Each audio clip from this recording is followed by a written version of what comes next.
Hi, I'm Jennifer Watson from Agorapulse, and you are listening to the Social Media Talks podcast with Alan Hennessy from compassmedia.ie. Welcome to Social Media Talks podcasts, brought to you by compassmedia.ie.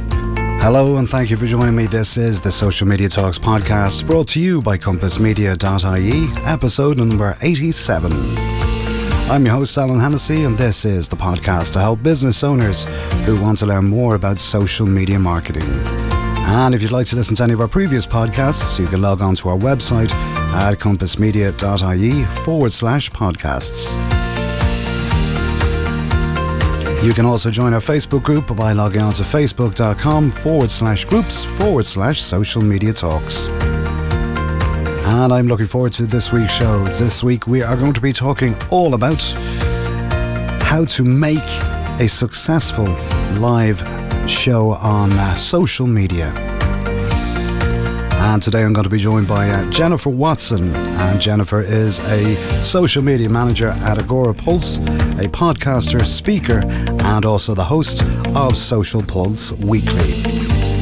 She has a diverse background from working on camera to executing digital strategies. And Jennifer is a dynamic talent with a passion for every aspect of digital media and building brand strategies, creating content plans, and getting executive buy-ins. She motivates her audience on stages and drives engagement, including numerous Facebook Live campaigns for the Weather Channel, garnering millions of views. She has also been featured in the Chief Content Marketer magazine and on stage at Social Fresh and Social Media Marketing World. She has also been on Social Shake-Up, to name but a few as well. And today, as I said, we're going to be talking all about live video and in particular live shows on social media and how you can develop your strategy, your plan, and execute a live show that can be viewed by your audience. So without further ado, I think we will transition straight over to the interview with Jennifer. Hi Jen, how are you? Thanks for joining us today on the Social Media Talk Show. It's a pleasure to have your company. How are you? Oh my gosh, I'm doing good, Alan. Thank you so much for inviting me on. I'm really excited and pumped to talk about live video and just things in general with you because you're a pretty awesome person, Alan. Oh, thank you for that. This is the self-admiration company. No, before I suppose we start any type of conversation, as you said, we're going to be talking about creating a successful live streaming show, and this is, I think, something that's very, very prominent at the moment with the current challenges that we're going through at the moment. So, but before we start that, maybe you might give us a little bit of a background on yourself before we get started, even though I'm sure everyone knows all about you at this stage. Alan, I don't know about that, but no, I'm excited to be here. This is a very interesting time. A lot of things have been changing. I mean, even by the minute, by the hour. So you're having to be very fluid. But really quickly, I am the social media manager at Agorapulse, which is a social media management platform. Prior to that, I was the social media specialist at the Weather Channel, which is a TV network in the United States, if we have listeners outside the United States. By trade, I'm a meteorologist. I have a master's degree, but I also have now kind of transitioned to my career into social media and social media mastery. I worked at the Weather Channel as a social media specialist for 5 years. I've had a lot of experience doing live video with them. I partnered with Facebook for a year while at the Weather Channel, where we did so many different lives, tested live video, what worked, what didn't work. Now at Agorapulse, we launched a successful live show, Social Pulse Weekly. And so I've learned a lot, Alan. I've learned what works, what doesn't work. Basically, anything that could go wrong has gone wrong for me. I've done thousands of live videos, especially, in hurricanes and tornadoes, and it's just anything can happen. So I have a lot of tips and tricks to make sure, if you're testing out for the first time, or maybe if you're a veteran, some things that you can maybe try and implement for your live video strategy. Brilliant stuff, and it is a quite a colourful career, if I can say so, to date so far. And there's loads going on there, but definitely, yeah, and I would totally agree with you, where people are starting to now, I suppose, use live videos so much now, and I think creating this, I suppose, a live streaming show, I think is the next stage to what people are doing, because at the moment, like, we see a lot of people that are coming on and they're using the social media platforms for creating live streaming. If you start really focusing in and understanding how a live show can be put together, and how, it's not actually out of anyone's reach as much as anything else, I think people can understand that.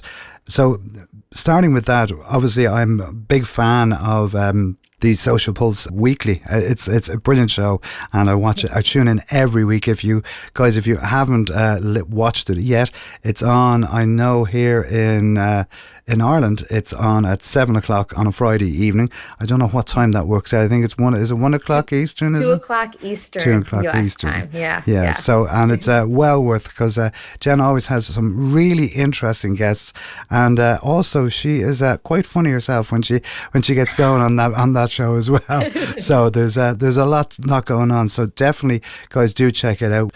We'll put a link to it as well in the show notes as well here. I suppose, Jen, where should we start if we're thinking about creating a successful live streaming show? So basically, you want to have a brainstorming session. I think, like our good friend Brian Fanzo says, just push the damn button. But before you do that, you want to make sure you have some sort of strategy. Now, I always believe consistency is gold.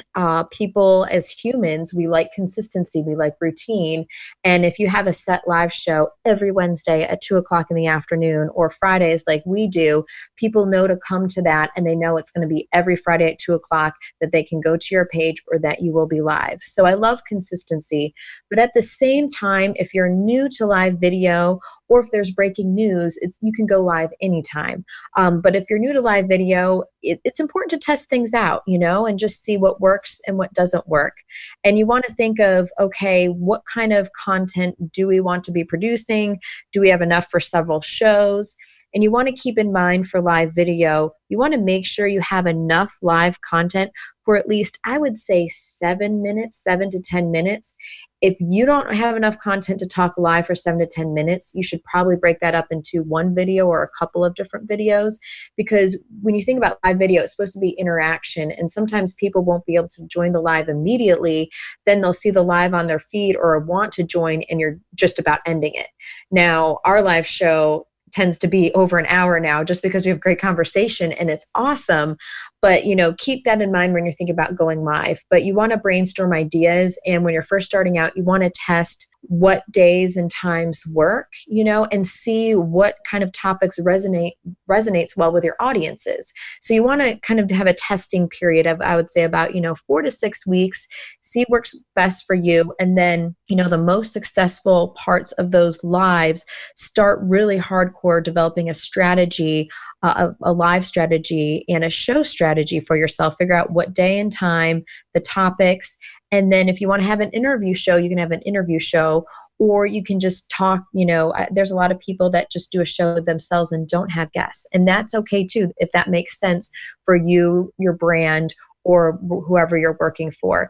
But those are the big things. Now, when it comes to equipment, a lot of people think you have to have fancy equipment to go live. When I was at the Weather Channel, we actually had social media kits. They were little suitcases, probably worth like $3,000 a piece, with so much equipment. But when it comes to the cheaper end, all you need is just a very small, basic tripod that you can put your phone on, and you can go live from your phone. We found when we went live at the Weather Channel, from airports, outside, when you have these big engines from the planes and it's so loud, actually the audio from a basic iPhone performed better than a Rode mic or a unidirectional mic, which was crazy. I tested the audio. That's a pro tip, especially if you're going to be outside, but anytime. Make sure you test the audio. If you're walking around, make sure the internet signal is at least 3 bars, no matter where you're walking. We've had it drop out sometimes when we didn't do that. So make sure to do that. But equipment,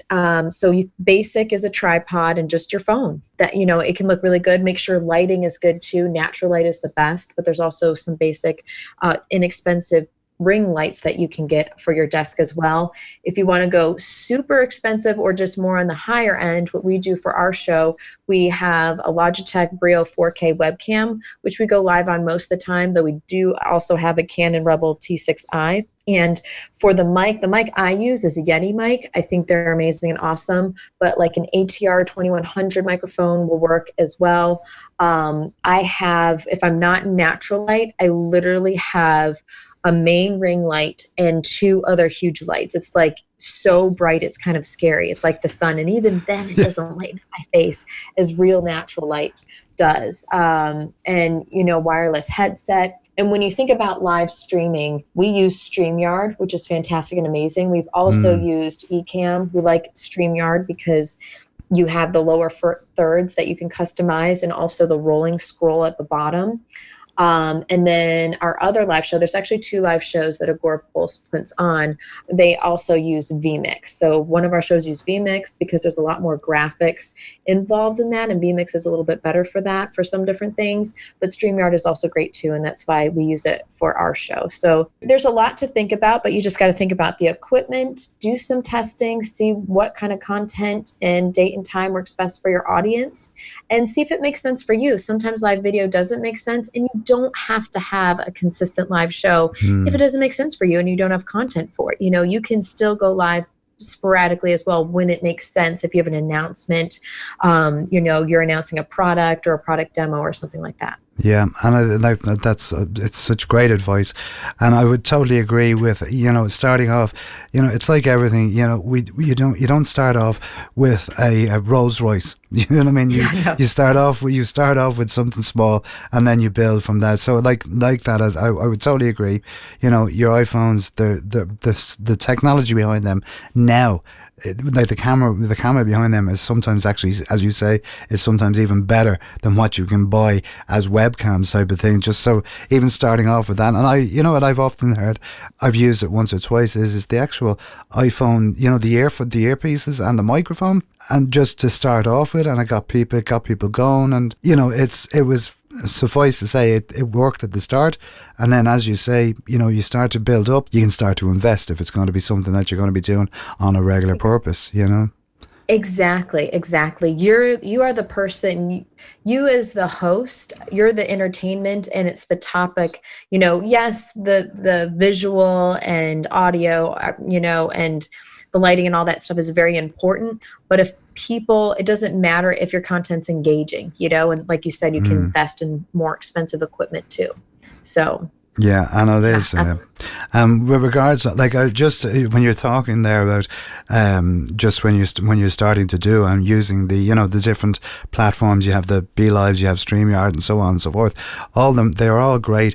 But I always remember, I think it was actually Brian Fanzo, who gave me the tip. He says when you go straight on, the first thing you say when you do a live is to say welcome to the replay, and I always go, what? And he goes, yeah, because by the time, 9 times out of 10 is by the time people actually have clicked into your live video, they haven't heard that. But if you're watching on a replay, it means then that you're engaging your audience after people that were watching it after. So I went, that's a very good tip to have, so... Alan, that's an awesome tip. And you know what's funny? I've actually dated Brian for 2 years, and he's never told that to me. Well, maybe it wasn't. Maybe talk to him about that one, Alan. Well, maybe it wasn't. Maybe it wasn't Brian. Maybe it was someone else. I'm getting him into trouble. No. But that's a phenomenal tip that, I may start utilizing because it is true. And, replays are very important as well. Sometimes people have meetings and can't join you live. And so it's nice to recognize people for that. Yeah, so it is. That. And that is, and that's what, and I always say that even when I'm now training with people, I will always tell them to do that. But I think, as you say, you need to have a plan. You need to have a strategy. You don't just arrive on screen and say, all right, what am I going to talk about? If that's what you want to do, well and good. But I think it's to do with consistency and also to do with planning. And I've often found, especially when you are when you're doing a live or when you're actually watching a live broadcast that's going out, the chat that goes on in the sidebar is amazing because the interaction. And then I've noticed, and I know you do it a lot, is that you will actually bring the comments on screen and you'll actually say about them or you'll mention them. And I think that's really, really a strong point. I think when we're talking about presenting an actual live, what are your tips for that? So presenting an actual live, what I usually do as a host, because I basically do it all except for actually like put on the show and behind the scenes. I do have a producer that actually is on StreamYard and actually, popping different things up. But I make sure I get guests, and talk about topics that are relevant to the current time. I do like planning ahead, but at the same time, it's very important to be able to pivot to breaking news and situations. Sometimes we will go live, not for the show, but if there's breaking news like today, and it's really like we want our customers and our fans to know about it, we'll break in and go live. But usually there's time to plan. And so what I usually do is I make sure I get their preferred headshots, bios, we make promotional images, and we promote it across all of our social channels. But along with that, I think about the questions. If I put myself in the shoes of, our fans and our followers and the content that they prefer and like to consume, and the questions that may actually have for this guest. And a lot of times it's the questions that I have for the guest. And, I try to make it engaging, but also kind of a storyline as well. I'll ask them some basic questions about their background, because a lot of times the experts that you get in any industry have a fascinating background of how they got to where they are. And then that'll inspire me their answers to ask more questions. And so what I usually do is I send an email to our expert and I say, this is the breakdown of the questions, but we could throw these out the window and the conversation could go somewhere else. I never stay to a strict timeline, only because I want it to be organic. And if people have questions, I want to include them as well. So when I'm a host, the biggest thing is I'm an includer naturally. I never liked it when I was in grade school and like a person sitting by themselves eating lunch. I would always go over and eat lunch with them. So I always want to try and welcome as many people in as possible. So when I start off the show, I get people excited. I welcome them in, thank them for joining Social Pulse Weekly. And, I ask them how their week has been. And I also say, this is a two-way conversation. I remind them of that because we don't want to just be presenting. I don't want to just be interviewing a guest and everyone being a fly on the wall. Like, that's not fun. I want it to be fun for everyone. And a lot of people have a lot of great questions. So I always ask at the beginning, please let me know who you are, where you're joining us from, and like a big positive thing that's happened to you during the week or a big accomplishment that you've made. And it's so exciting hearing and seeing the different comments and then talking about that. So I say that question first. I introduce the guest, and then I may ask the guest their first initial question. But then after that, I go back to reading all the positive things that have happened to people and their accomplishments. And I try to ask questions to the audience during the live to get them to engage more and also just to include them in the conversation. And a lot of times I feel like even through like in person, it can be a little intimidating, to ask questions, and online it's a little less intimidating, but still people are just like, oh, I don't know if I should ask this. Am I going to sound silly? So I really try to encourage questions, and we do get a lot of good questions on there too, but it's all about maintaining, a great conversation with the expert, but also making it a fun, entertaining, and knowledgeable experience for your fans and your followers. And I love our show because it's turned into, I call it a love fest, because I feel like everyone supports each other. It's on Friday afternoons. Everyone's had a long week. We just want to chill, relax. It's 5:00 for some people. They're off work. They can have a drink. But, you want it to be an experience, and a true experience that only you or your company can provide. You want to allow people to immerse themselves entirely in your brand and in an experience they can't get anywhere else. That's going to allow you to truly be unique and stand out among other live shows, especially during a time what we're going through right now with the coronavirus and a lot of people trying out lives. You want to make it truly you. And the only way to do that truly unique is to be yourself, be you. Don't try to copy a show, be someone else. Just be the truly awesome person that you are. And another thing I do, Alan, is I always host a watch party. So our show is Fridays, Friday afternoons. I host a watch party on our Facebook page the following week on Tuesday for anyone that wasn't able to catch it. But I watch it myself because I critique myself. I also take notes because some of our experts have really good tips. So that's a great way to, because you can always improve. Even the most amazing people on live video can always improve. And if you're nervous about pressing the button and going live, one of the best things I can tell you to do is start doing Instagram stories because it's not live. And so you see yourself on camera and do one every single day. Make it a habit. And pretty soon pressing the button and going live is going to be a piece of cake. It's a great way to practice. And even if you're already live right now, doing that sort of a thing, but it's making it upbeat and an immersive experience. Yeah, and I think a lot of what you say there is very true. I totally agree with putting yourself in the viewers' shoes, because I know I do that especially when I'm doing the podcast. Like, I'll ask the questions, like when I get a guest on, if there's something that I'm trying to figure out, I will actually say, so how do you do this? Or what is your opinion on that? And what it does is it's like basically you're sitting there for the person that's listening to and say, because I want to know the silliest of question. How do I do A, B, or C? And can you explain it to me? And 9 times out of 10, they will be happy to explain it to you if you're talking to an expert, because they know what they're talking about. That's what their chosen topic is. And I think as well as that, it's about getting the best out of both people, because we feed off each other. Like, I know here, we're talking here in the podcast. We've talked obviously before we've come on air, but I don't have to sit here and go, okay, well, what am I going to ask Jen? And what am I, so it's like, yeah, we're just having a conversation. And I think the more natural it is, the better it is, because if you come across as like, oh, hi, I'm so cool and all this, when people meet you in real life, then they go, that's not the same person that's on screen. And that's the key too. I think that's why social media is so, I suppose in a sense, it's so unforgiving, because you can't hide and people will see through it immediately when you start doing that. So the more natural you are and the more interesting conversations that you have, just adds so much value. Yeah, no, it absolutely does. And a trick I do during my live video, this is just a side note. So I usually boost our lives.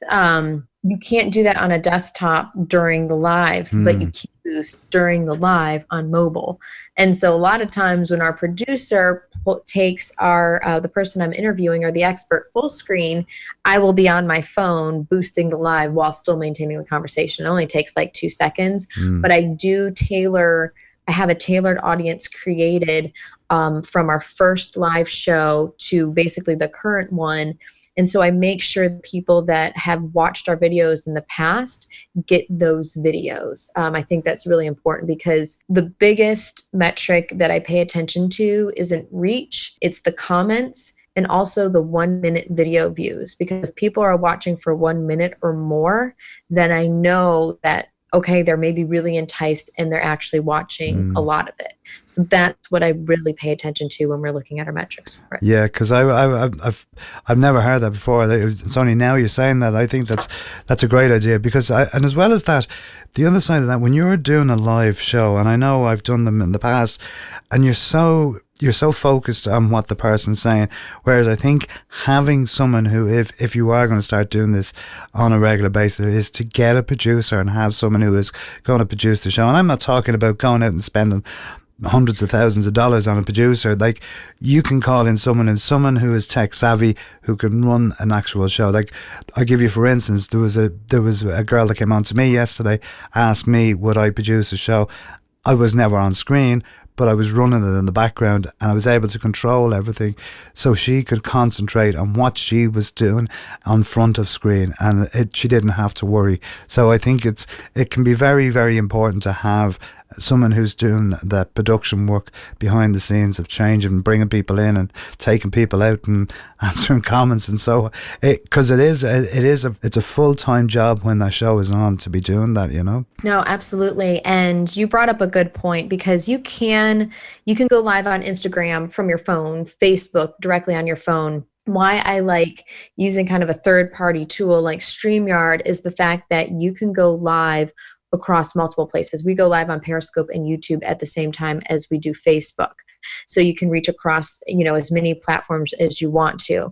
And I think that's really important, because if you're going to spend the time and energy putting on a live show and making it as good as it can be, you want as many people as possible to see it. And a lot of people also don't realize the benefits of a live show is there are a lot of different ways you can upcycle content from a live show. You can turn it into a podcast. You can write a blog. We actually are starting to trim, basically getting several different nuggets of video from our shows, and we're going to be like publishing on our social accounts with different nuggets of information. You can create audiograms. There's a lot of different ways you can create content and get content out of a live video to make it worth your time and energy, but you want to be smart and strategic about it. Yeah, and that's a very good point, as in saying about Red, and it really is, like I always, anytime I'm teaching, I would always say, for every one piece of content, there's at least 10 other pieces within that one piece. And you go, yes. And it's only when you break it down to people, they go, I never thought about that. And like that, as you say, even doing snippets of the videos or of the actual live and taking them out, it's amazing, because you can get so much more content.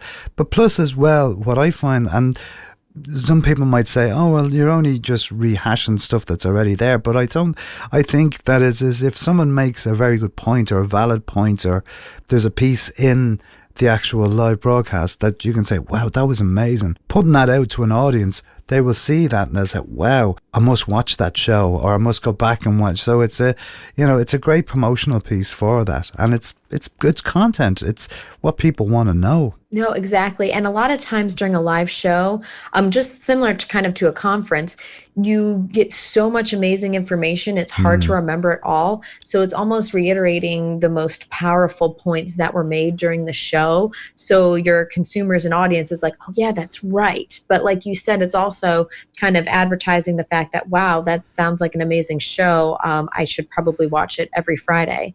And one thing I try to remember to do is also check the thumbnail as soon as the live is over, because sometimes the thumbnail that is chosen isn't, the best thumbnail or, the best screenshot. And if someone's seeing it through their feed, they might skim past it. I always like to have a thumb-stopping thumbnail. And Facebook has gotten a lot better with several different ones that you can select.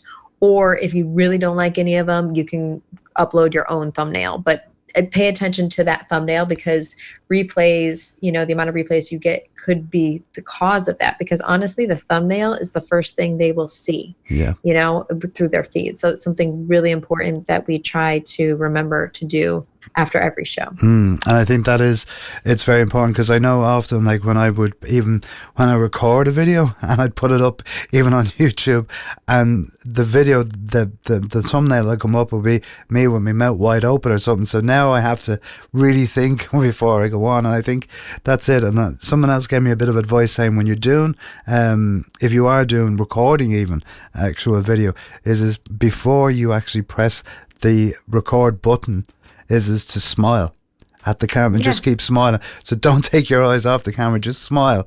And he says, because that's the first thing that the camera will pick up when you come in. So I went, that's very, very true. And so I try to look at the camera.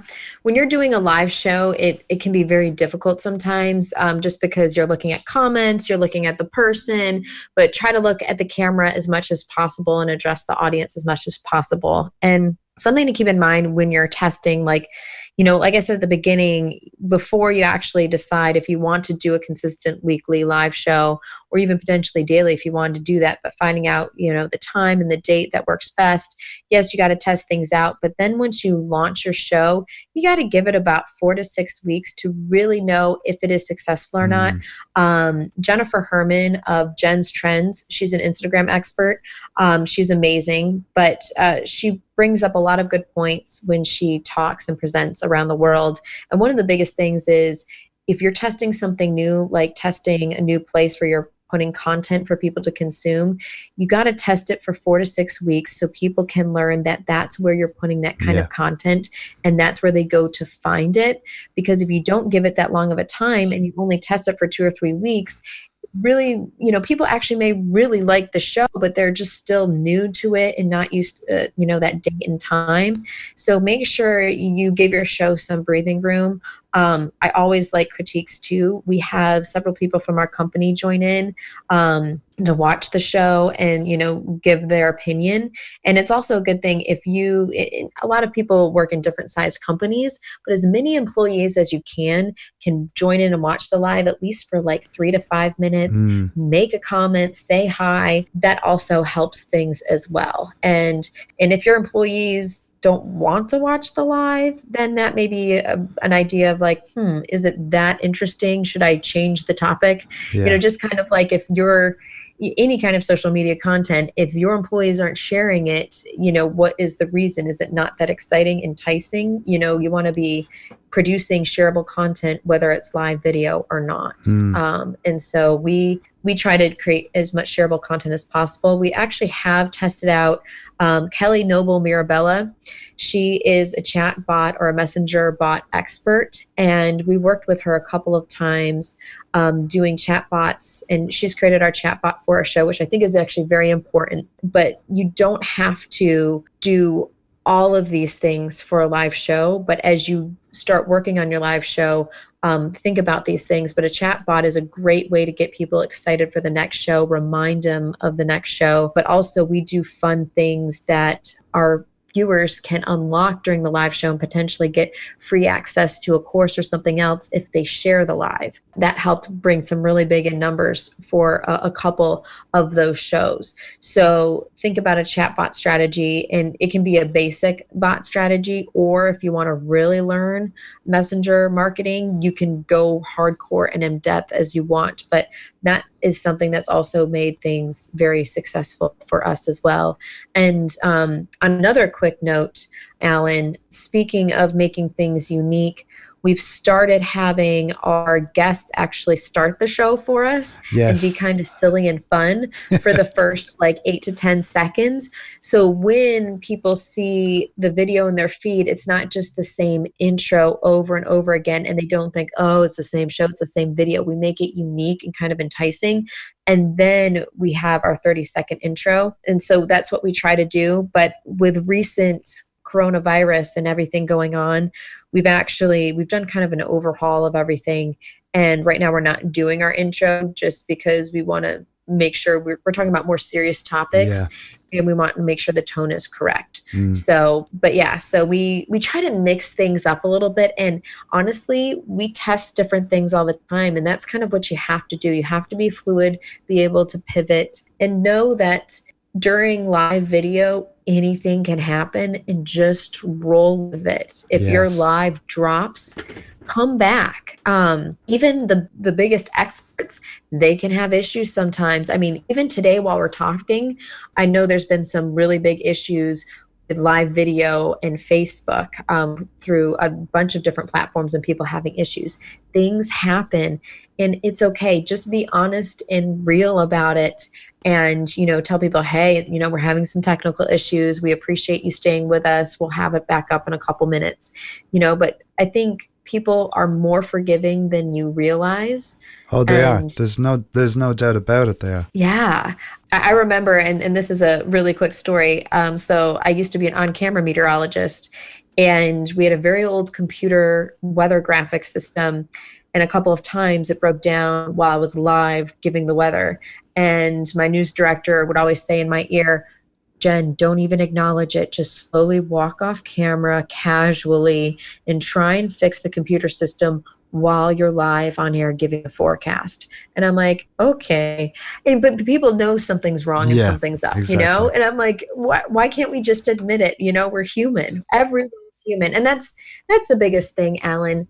Be human and, be human and be the awesome person that you are, because there's no other person like you. Hmm. And, you're going to get the audience that you want, Yeah, and that and loves you. it's very true. Like we've had Kelly on the podcast. We've also had Jen on the podcast as well. Oh, you guys know And them then. yeah, oh, Yeah. yeah. We know all the stars. We have You're all the best stars. friends. Yeah. We're all buddies. Yes, But yes. no, but like it's true, and like I would totally agree with what you're saying. Like I think you have to be human. You have to be, because that's what people are going to home. They're going to home in on. They're going to want to come back for more if they like you and they like the way you go on.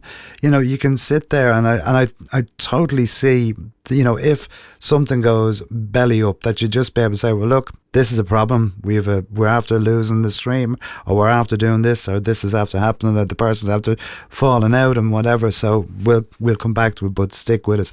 When you say it, and people will, as you say, are very forgiving. They'll just go, yeah, sure, look, it's life. We know that social media is only as stable as what it can be. We can't do anything if the higher powers are not letting us do that.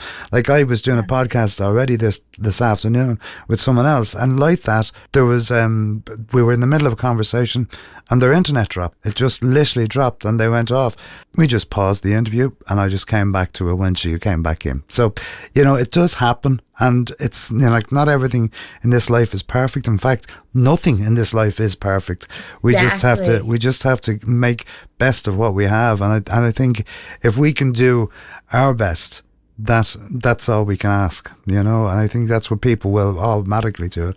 And as well as that, as you say, it's about being fun and having a bit of interaction, because I find that the more interaction on shows, the better it is. Like if I watch Social Media Examiner, watch your own show, watch the Digital Neighborhood, all of these shows, and there's all super interaction in them, and that's as much part of the show as it is the comments, because you come back and you'll see, Jim Fiors is on, or you'll see such and such is after coming in, and they go, oh, great. And you say, hi, Jim, or whatever it may be, and they answer you back. So there's a sidebar conversation going on as much as anything else. But it's as you say, it's like community every week, that people come in and they say, right, I know what I'm getting for this particular hour. And you said it perfectly, Alan. You're building and creating and strengthening community. And that's one of the more powerful things of live video. And why I've always been a fan of live video is the fact that you can reach anyone around the world. Anyone can watch you. And on top of that, you can ask your viewers questions live. And I love it for businesses, because if you're just trying to figure out what new product you're going to develop, you can go live and ask your audience and be like, what products have you liked in the past? Or what do you think we can do better? What can help you? How can I help you? It's so powerful. Live video is meant to be a conversation and should be a conversation, There are some instances where maybe it doesn't make sense. But for the most part, it should be a conversation. I mean, that's what it's there for. And that's the best way to utilize it. And that's why I love it so much. And what I found is, the more real you are as a person, and in your setting, the more successful it is. We did, obviously we partnered with Facebook when I was at the Weather Channel, and we tested some lives in the studio, almost as if it was like you're going live on TV. And those didn't do nearly as well as when we had our on-camera meteorologist take the video and be like, all right, we're in the middle of a commercial break. This is happening. They love the raw. Love the real, and it's okay to admit you don't have to be happy, cheery all the time. You can admit, hey guys, it's been a rough week. It's been a rough day. Hopefully yours has been better. Let me know some positive things happening in your life. It's okay. No one's happy all the time. And no one's perfect. And that's the thing. We've had I've done thousands of live video, and internet has gone out even after testing it. The audio has somehow cut out sometimes, and this, a lot of this is live out in the field, but, in conditions where you can't really control it because it's, severe weather. But, there's things that sometimes you can't control. And even today, the biggest experts will still run into issues, Technology isn't perfect. So just understand that and, test going live. If it's not successful the first or second time, don't let that get you down. Stay positive and know that you'll find something and you'll find your audience. And Alan, like you had just said about community, I love the show because we've got a core group of viewers, include you, that join us almost every Friday when they can. And it's just an amazing sense of community. It's like, all right, guys, we made it through the week. We're awesome. We're amazing. Let's learn together and let's support each other. And you can create an amazing community through live video. And the other side of that is from a viewer's point of view as well.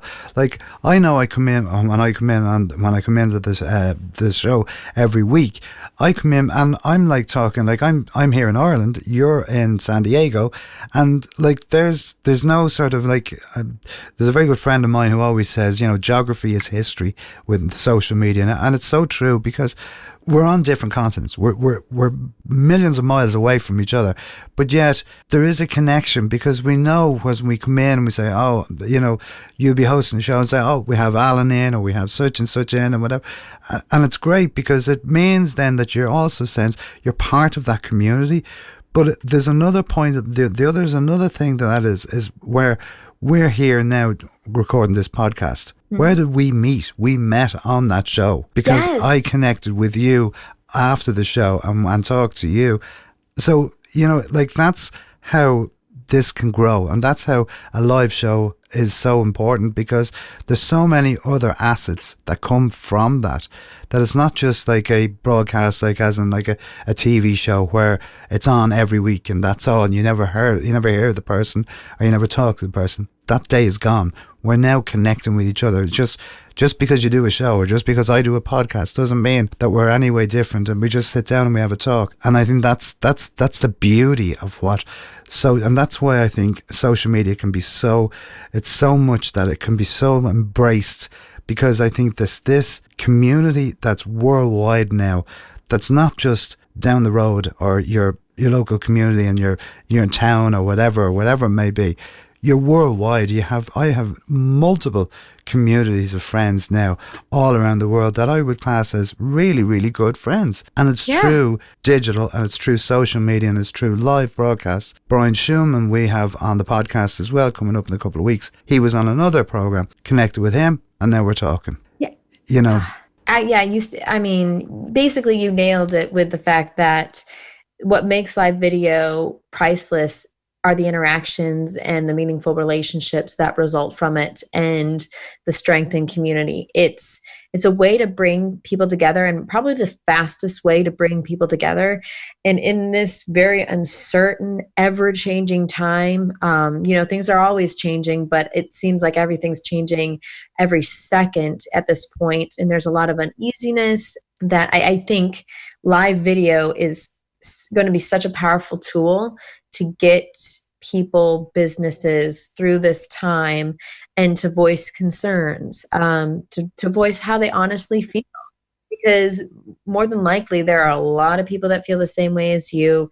And if we band together, we can get through it. And so that's why, like, oh my gosh, I could not push live video enough just because of that. Like, as humans, we crave interaction, we crave being accepted. And in a time of isolation where a lot of us are quarantined, we don't have that. But live video is a great way to almost make it seem like you're in the same room and having that interaction that we naturally crave as humans. So, if you haven't tried it, try it. Again, it's not for everyone, and it's totally okay. If live video is just not your thing, that's more than okay. But if you're interested and you want to try it, or you want to improve whatever you're doing, Alan and I and so many others are here for you, and we're cheering you on. So, you know. And that's exactly what it is. I'm here trying to find something that I seen earlier on. Yeah, it's something that came up. I presume you know the drink Guinness. Yes. Yes. Yes. Okay. Well, Guinness just put up a thing where on social media with the current COVID, the crisis and stuff like that, or the epidemic or the pandemic, and they says, even apart we stand together, and I just thought that is so true, and it shines right through when it comes to this what we're talking about here today. Yeah, it's so powerful. I could sit here and talk about this for hours, and we probably could both at this stage of the game. So, but before I finish up, I just wanted to say, it's been an absolute pleasure talking to you here about this today, and you've given so many fantastic tips and tricks as well when it comes to being successful with your live streaming programs and shows and stuff like that. Is there 2 top tips that you would give to people? Ooh, 2 top tips. Oh my gosh, that's a tough one. I would say preparation helps build confidence. So I would make sure that you're prepared and make sure you do your homework and research ahead of time. I always feel a lot more confident when I do that. And then also, don't be so hard on yourself and don't expect perfection. More than likely, something maybe won't work right the first time, or you may have issues, and just shake it off, learn from it, and then move on. Those are my top 2 kind of general tips. But overall, just have fun. It's meant to be fun. Don't stress about it so much. Do your preparation, but then just take 3 deep breaths, relax, and be like, you know what? I'm going to rock this, and then go live. And you'll enjoy it. You'll enjoy it so much more. Exactly. Jen, before we go, I ask my guests a very simple question, and it's nothing related to the podcast, and it's just more so to find out about the person. Now, we know you fairly well at this stage, but the question I pose to all my guests is, if you had the chance to invite someone to dinner, whether it be past or present, who would it be and why? Ooh, that is a great question. I'm always fascinated by very successful people that did not come from successful families, that, didn't come from a lot of money, but somehow, through perseverance or through some kind of hardship, made things work. And Oprah Winfrey is one of those people because she grew up in Mississippi. I mean, I would love to talk to her and just know what her mindset was like, what she did when she, just felt like she lost all hope. What changed her to be like, nope, we can't do that. We're going positive. She's probably one of many, but probably Oprah and then Albert Einstein, because I am a scientist and I'm fascinated by just his thought process. I want to know how he views the world compared to other people. So I think those would be 2. Brilliant. And can I come to that? Can I come to that dinner as well? Yes, because I'd love to be there as well. And it's not the first time we've had either of those people mentioned here. It really is. I love Oprah. I think she's amazing. Just what she stands for, how she goes about her business, and the same. Einstein is there. Whatever's in that head is just incredible. It's just incredible and you'd love to get inside that and just find out stuff. It's mind blowing. Anyway, right? Yeah. Jen, how can people get in contact with you if they want to reach out to you? So the best way is Instagram, which I'm just Jennifer Weather, JENNIFER Weather. And then Twitter, my handle is a little bit more complicated. Jennifer Weather is taken. It's JWatson_WX, and it's JWATSON_WX. And I'm sure Alan will share the exact links that you can look at that as well. Yeah, so we will as we will put all your contact details in the show notes as well. Jen, it's been an absolute pleasure chatting with you here today on the podcast. It's always a joy to sit and have a chat with you, and we wish you continued success in the future. And as I said, don't forget to tune into the Social Pulse weekly every Friday wherever you get your live streaming, that's where you're going to find it. You will find them. They are everywhere. Okay. So Jen, as I said, thanks for joining us today. It's been an absolute pleasure, and we wish you continued success in the future. Awesome. Alan, thank you so much for having me. And if anyone has any questions, feel free to reach out to me or Agorapulse. We're all here for you. Brilliant stuff. Talk to you soon. Okay. Bye. Bye.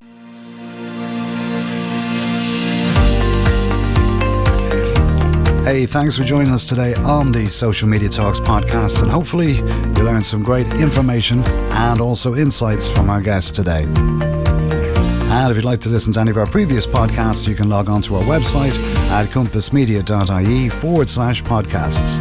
And all of our podcasts are available on all the usual podcast providers, including Stitcher Radio, Google Play, Mixcloud, Spotify, and Apple Podcasts. And we would be delighted if you would leave us a rating and review on Apple Podcasts, as we're always thrilled to receive your feedback on any of the programs. You can also subscribe to the podcast there so you never miss an episode as well. And if you'd like the show notes for this episode or for any of the previous episodes, please log on to our website at compassmedia.ie/show notes. And if you'd like to be a guest on the podcast, please do get in contact with us. All you have to do is email us at smtalks@compassmedia.ie. And if you'd like to find out more about the services that Compass Media provide, from social media marketing and training to podcast services, please visit our website for more details. You can also reach out and connect with me across all of the social networks, including Facebook, Twitter, LinkedIn, Instagram, and I will personally answer every one of your requests. That's about all for today. I've been Alan Hennessy from Compass Media for the Social Media Talks podcast, and we look forward to talking to you next week. And as I always say, be social. So until next week at the same time, bye-bye.